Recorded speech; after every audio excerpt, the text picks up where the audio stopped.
says, فَأَذَاقَهَا اللَّهُ لِبَاسَ الْجُوعِ وَالْخَوْفِ. From that moment, we turn things around. What was it?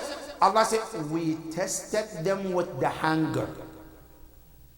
That flow of water stopped. That plant that was growing frequently stopped. Now what happened? Allah said, then they started to feel hunger. فَأَذَاقَهَا اللَّهُ. Allah said, we tested them with what? With hunger. Is that all? No. It said, وَالْخَوْفَ, and fear as well. Ya Allah, why? Allah said, بِمَا كَانُوا يَصْنَعُونَ. Because of what they used to do. What is it? They failed to be grateful to Allah subhanahu wa ta'ala. They failed to do what? Shukr lillah, for those blessings. So in return, what happened? Allah said, we tested them by taking those blessings away. And secondly, we also tested them with the fear. Now, this ayah and this surah tells us about the consequence of our action in this life. Now, there are many people who think that when I commit sin, it's only about when I die, I go to Allah, Yawm al-Qiyamah, then I get punished of Allah. But in this world, whatever sin we commit, there is zero effect in my life. Is that true according to the Quran? That if I lie, I cheat, I do injustice, all of these, nothing will happen in this life until I die Yawm al-Qiyamah to receive the punishment? Oh no, there are consequences of my action, my sin here before Yawm al-Qiyamah. The Quran tells us that definitely that first concept is wrong. Meaning, if I commit any sin and thinking that I can get away with it, nothing is going to happen until Yawm al-Qiyamah, Quran tells you, no, that's wrong. Every sin that we commit, there is consequence of it here before Yawm al-Qiyamah. Now, one simple example, when you go to the Quran in Surah Al-Baqarah, Allah tells us about Prophet Adam alayhi salam. Even though Adam alayhi salam, from our belief, Adam alayhi salam is ma'soom bil-ism al-kubra. But Adam alayhi salam did what we call tarku babul awla, an advice Allah gave him, which he didn't listen and did opposite of it. Now, was there even consequence of that? Absolutely yes. The Quran tells you, Adam didn't commit sin. He didn't commit sin, but even with that, he has to pay the consequences of it. What are they? Now listen to the Quran. Number one, after eating the tree, Allah subhanahu wa ta'ala said to them, ihbitu lal ard. Allah said that life of comfortable in Jannah is come to an end. That moment, Allah told them, leave that garden. You're no longer to have that blessings to continue upon you. Is that all? Allah said, no, there's more than that. Not only that, Adam alayhi salam, after they left the heaven, Quran tells you, before when they were in the heaven, Allah shielded them, protected them, where they are not wearing clothes, but none of them can see the private body of the other person. But the moment they ate the tree, Quran says, we exposed them to each other. Adam alayhi salam, all of a sudden, he looked and he can see his wife in the way that he never used to see her. And the same thing applied to her, to Adam alayhi salam. What happened? Quran says, they both ran to the tree, وَتَفِقَا يَخْسِفَانِ مِنْ وَرَقِ الشَّجَرِ. He started to take the leaves of the tree to cover their body. Adam alayhi salam didn't do haram. Just even tarka babul awla, that's the consequence of it. Now, not only that, Allah told them, Ya Adam, this tarka babul awla that you did, go down. Alright? They say, now, before that you were in Jannah, وَأَنَّكَ أَنْ لَا تَجُوعَ فِيهَا وَلَا تَعْرَى. Before you were in heaven, you don't have to worry about taste, you don't have to worry about hunger. Allah said, now you have to worry about it. Adam on this earth, he has to fight for his own food. He has to work for his own water. When he was living in that comfortable environment. This is to tell us that sins can change the flow of Allah's blessing upon you. And today, we want to share with you Imam Zayn al-Abidin alayhi afdalu salatu wassalam. Allahumma salli. 5 things he mentioned can be the reason of changing the source of blessings. Because remember, Imam Ali and Amir al-Mu'mineen in Naj al-Balagha, in Dua Kumail, what we read every Thursday night, he says, Allahumma ghafir li al-dhunub allati tughayyiru al-ni'am. My Lord, I ask you to forgive me those sins which changes the blessings that come from them. Now, Imam Zayn al-Abidin, he was asked, what are the sins that if a person commits it changes the flow of the blessings?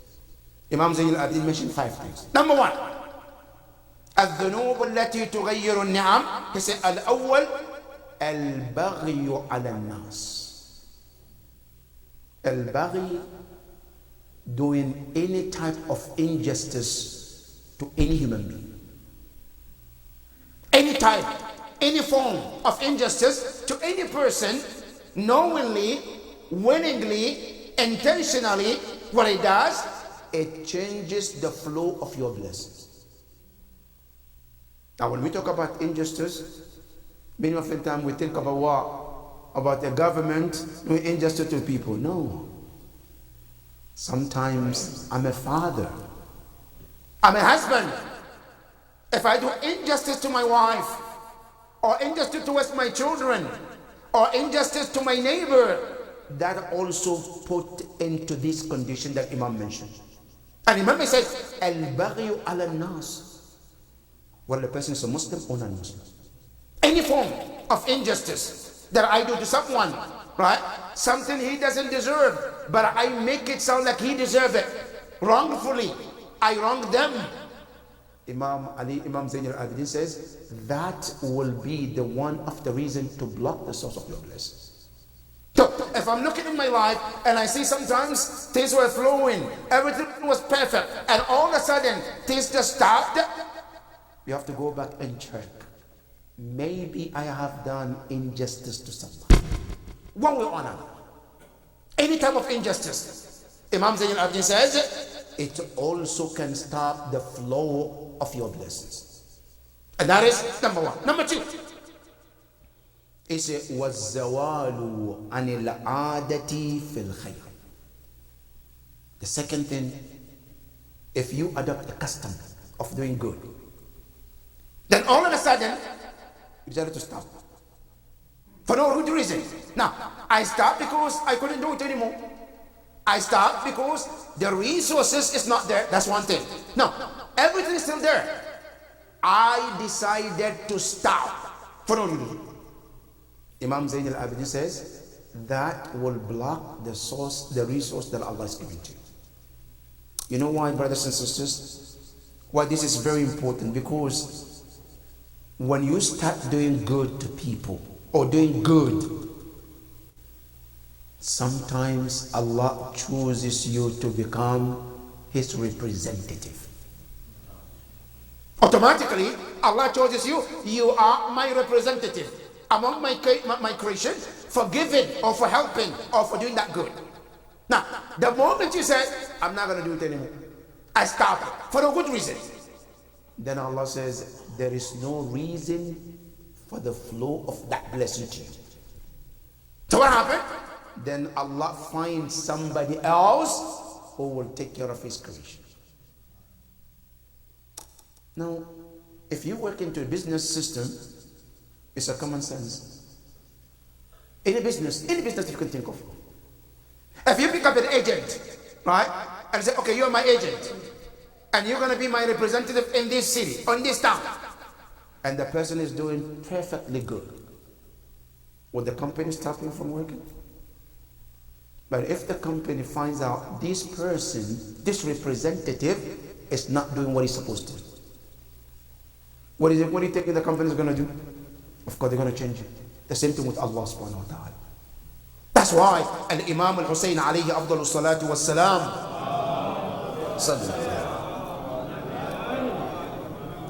He reminds us in one of the sayings. He says, whenever Allah bless you with anything and people are coming to you for that blessing, he said, remember that this is one of the greatest blessings of Allah on you.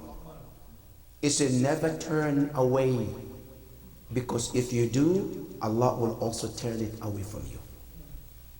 And that is one of the reasons of Allah to stop the flow of the resources or the blessing that is given to you. So he says, وَزَوَالُ عَنِ الْعَادَةِ فِي الْخَيْرِ. Any good thing that you do, good thing that you're supposed to do for people or for others or for yourself, and for no reason you stop, then Allah stop the blessing coming to you. That is number 2. Number 3, he says, istina' al-ma'ruf. Being or doing good to others who may need your good, your kindness. In any blessing that Allah gave you, and you know that I know people who need that blessings. I know these people who can benefit from it. But I decided to refrain or to prevent them from that blessing. Then that is the moment Allah takes the blessing away from you. And that is number 3. Number 4, Imam says, kufranun ni'mah.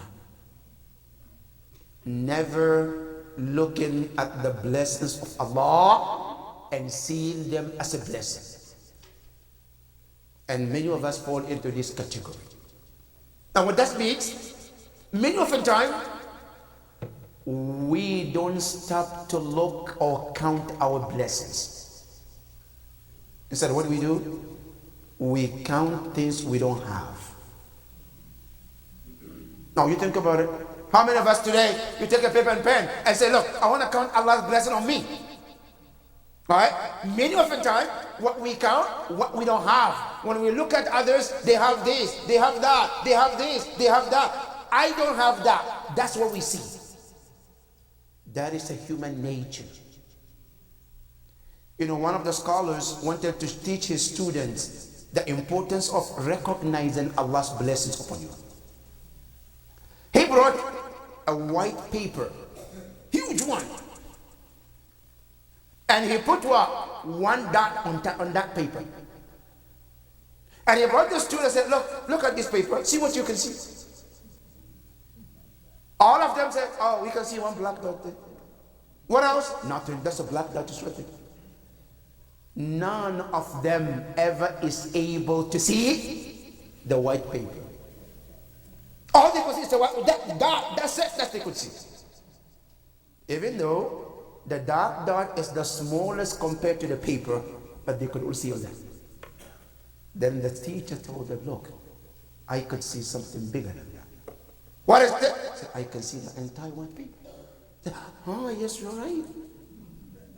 That's our life. Today, many of us, when we look around ourselves, we don't look to see about what we have. Today, you and I, you wake up, you're walking around, you move around. You never stop to start to think how much you're blessed to be healthy. But walk in the hospital, then you remember to appreciate Allah's blessing that you're healthy. Many of them today, we are living in peace. You're walking around. I'm going to the store. I'm going to work. I'm going to visit my son, my daughter. But we never stop to appreciate that peace that we have. We only see what we don't have. That is called what? Kufranun ni'mah. A person should always look and count your blessings. Imam says, Kufranun ni'mah, not recognizing the blessing of Allah. That is also one of the reasons Allah to take away that blessing away from you. That is number 4. Number 5. He says, Tark al-shukr. Tark al-shukr. Not find a day, a moment to say to Allah, Shukran lillah ala jami' an'um.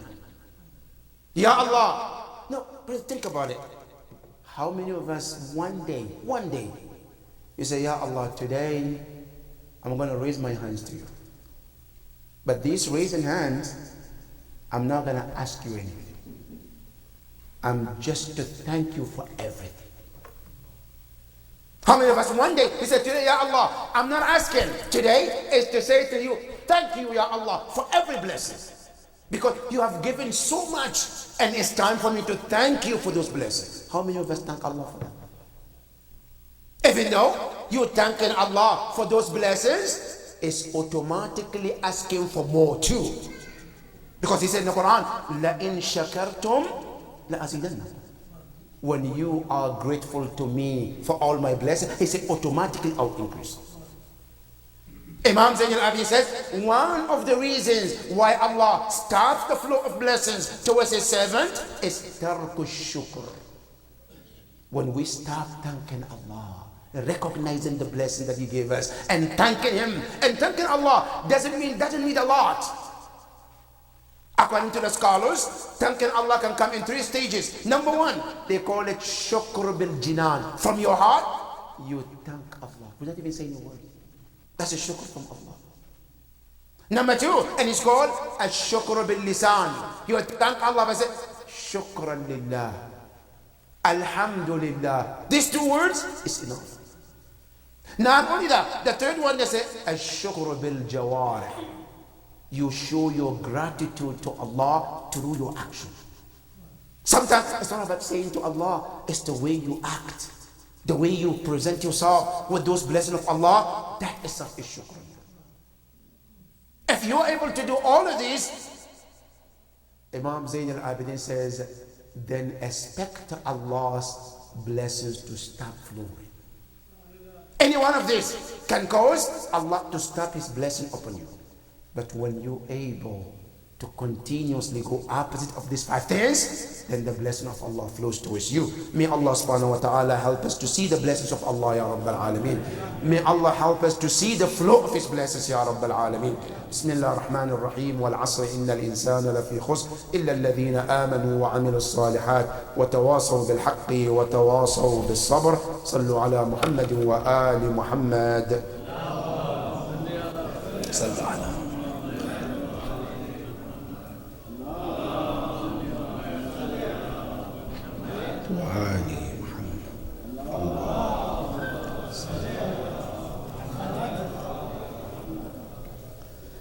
بسم الله الرحمن الرحيم. الحمد لله رب العالمين، ثم الصلاة والسلام على أشرف الأنبياء والمرسلين سيدي وحبيبي أبي القاسم المصطفى محمد.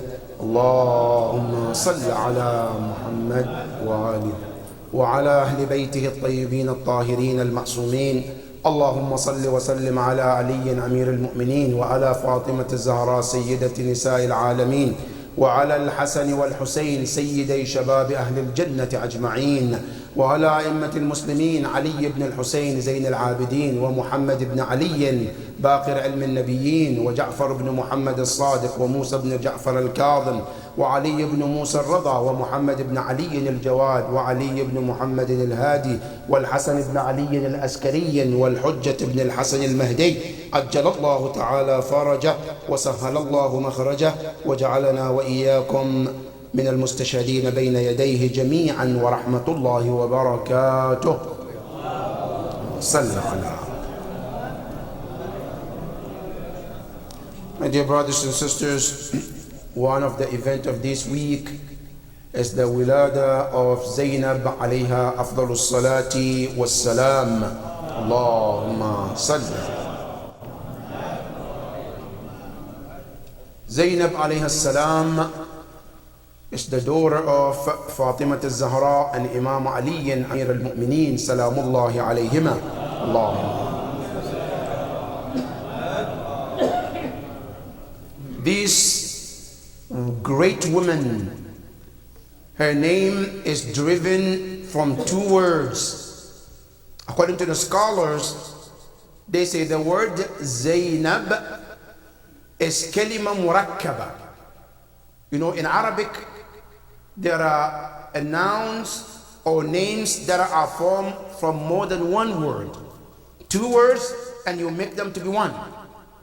Sometimes can be 3 words and you form them to become 1 word. And it's called in Arabic, kalima murakkab.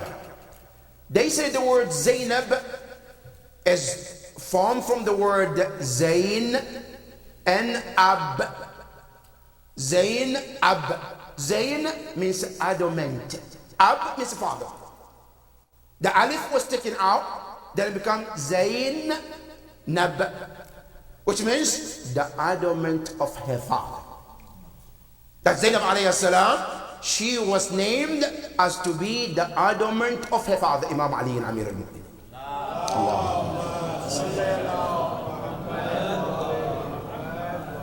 This woman is one of the greatest women in history of Islamic history ever recognized or seen in history. This woman, Zainab alayhi salam, is enough to recognize her value from the word of Ma'soom and Imam Zain al-Abidin alayhi afdal salatu wassalam. That today, if you want to know Zainab alayhi salam, the best place to go is to go to her ziyarah, which is written by Ma'soom, where the Imam talks about her. Amma ammati فإنها عالمة غير معلمة وفهمة غير مفهمة. These two sentences from Imam Zain al-Abidin describing Zainab alayhi salam is enough to know which woman is this woman. When he says عالمة غير معلمة, it's a scholar but never been taught by anyone. Zainab alayhi salam, when she was young, even in Medina, before she moved, she was teaching Quran and tafsir to the ladies, as young as she was, even at that time. Now, nobody could say, I was teaching Zainab when she was alone. Where's the knowledge came from? Now, this what Imam Zain al-Abidin describes her, is to tell us that the knowledge of Zainab alayhi salam is called ilmun ladunni. It's a knowledge that came from Allah subhanahu wa ta'ala. It's not only that, it's a وَفَهِمَةٌ غَيْرَ مُفَهَّمَةٌ. Allahu Akbar. You know, this word fahima, she understands things more than anybody can understand. Now let me do what we call tafsir al-Quran, brothers and sisters here. In the Quran, Allah talks about Prophet Sulaiman and Prophet, his father. Both two prophets, they were together in a matter which was dispute. They brought to the father. Sulaiman alayhi salam, he was a prophet and was a king. And his father also was a prophet and a king. But the matter was brought to him, to his father. And Sulaiman was a child at that time, sitting next to his father. The father, who was the one doing the ruling. What was the ruling? There were two incidents that happened. Incident is what? A man who was a farmer. The other one was a shepherd. The shepherd left his animals at night loose. And the animals went to the farm of this person and they ate everything in that farm. The story is in the Quran. Early in the morning, the farmer came and he saw his farm was filled with those animals. The animals, mashallah, they got buffet. All you can eat. Nobody to stop them. So they were enjoying it. So what happened? The farmer, he ran to the Nabi Allah. I said, oh yeah, Nabi Allah, this is his farm, this man. And he let his farm, his animal to come into my farm and ate everything. So we want you to rule. What do you say? Nabi Allah listened to both of them. And he said, this is my ruling. You, the farmer, you get to take the animals. And you, the shepherd, you get to take the what? The farm, and that's it. You go. Sulaiman alayhi salam, he was sitting, he was a child next to his father. He said, Daddy, can I say something? The father said, yes, go ahead. What do you want to say? Say, I want to say something. Maybe something here. So go ahead. To Dad, you rule that the shepherd should take the farm and the farmer should take the animals, right? Say yes. But here's my suggestion. This is my input in this. This, why don't we, whatever you suggested, let it be. But the shepherd will take the farm, right? and work on the farm until the farm reaches where it was before the animal came in. And when that moment reached, they switch back. Then the farmer goes to take his farm, and the shepherd takes his farm. Now, but until then, the farmer will benefit from the animals, they milk and care for them, right? Until that farm reaches that stage, then they switch back. What do you think about that? The father says, I think it's a good idea. I think it's a great opinion. Right? Now listen to the Quran. What did the Quran say? Allah says, it said, فَفَهَّمْنَاهَا سُلَيْمَانَ وَكُلًّا آتَيْنَا حُكْمًا وَعِلْمًا. Here Allah said, فَهَّمْنَاهَا سُلَيْمَانَ. We gave that understanding to whom? To Sulaiman, right? That he can see this, but his father couldn't see that. Now, but before you think maybe his father was not right, Allah said, وَكُلًّا آتَيْنَا حُكْمًا وَعِلْمًا. Allah said, we gave both of them the knowledge and also the wisdom. Now, but what matters here, what is the difference between the ruling of Nabi Allah Sulaiman and his father? The difference is that they're all right, but the ruling of Sulaiman has more mercy. There is more mercy in it than the father's rule, right? Now, but Allah called that fahm, فَفَهَّمْنَاهَا Sulaiman. That fahm, here Imam Zayn al-Abidin said, أما أمتي فهي فهم غير مفهم. That Allah gave her a deep understanding where the average person cannot see that. And that is one of the sins of Imam Zayn al-Abidin about what? About Zaynab alayhi salam.